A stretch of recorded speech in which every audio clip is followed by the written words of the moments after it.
Video پسند آئے تو چینل کو لائک اور سبسکرائب اور شیئر ضرور کر دیں، شکریہ۔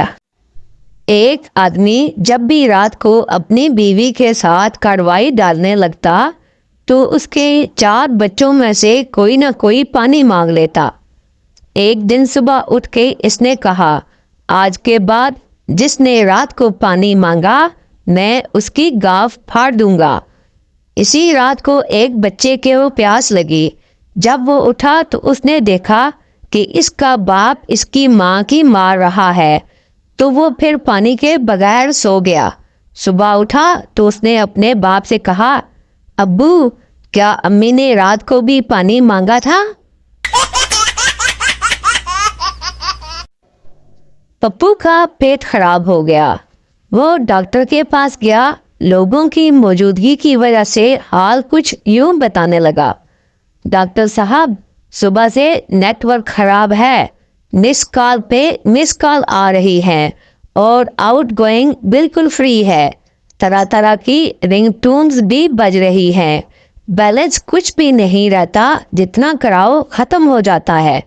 ڈاکٹر نے کہا، یہ دوائی لے لو، صبح تک سم بند ہو جائے گی۔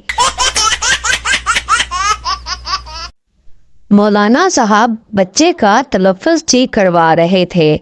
حلوہ حلوہ حلق سے نکالو، ہے حلوہ۔ کچن میں سے بیگم بولی، میں اور بنا دیتی ہوں، بچے کے حلق سے نہ نکلوائیں حلوہ۔ پٹھان مچھردانی لگا کر سو رہا تھا۔ اچانک باہر سے ایک جگنو اڑتا ہوا نظر آیا۔ پٹھان بولا، یا خدا ہم کو بچا، یہ ظالم مچھر کا بچہ آج تو ہم کو ٹارچ لے کے گھوم رہا ہے۔ بچہ دادی جان سے بولا، کیا آپ ایکٹر ہیں؟ دادی نے کہا، نہیں بیٹا۔ بچہ بولا، اچھا پھر پتہ نہیں کیوں امی کہہ رہی تھی لو بڑھیا آ گئی ہے، اب یہاں روز ڈرامے ہوں گے۔ لڑکی، ممی میں جب پیشاب کرتی ہوں تو سیٹی کی آواز آتی ہے، لیکن آپ کی نہیں آتی۔ ممی نے کہا، بیٹی سیٹی تو میری بھی بجتی تھی، لیکن تیرے باپ نے بجا بجا کر خراب کر دی۔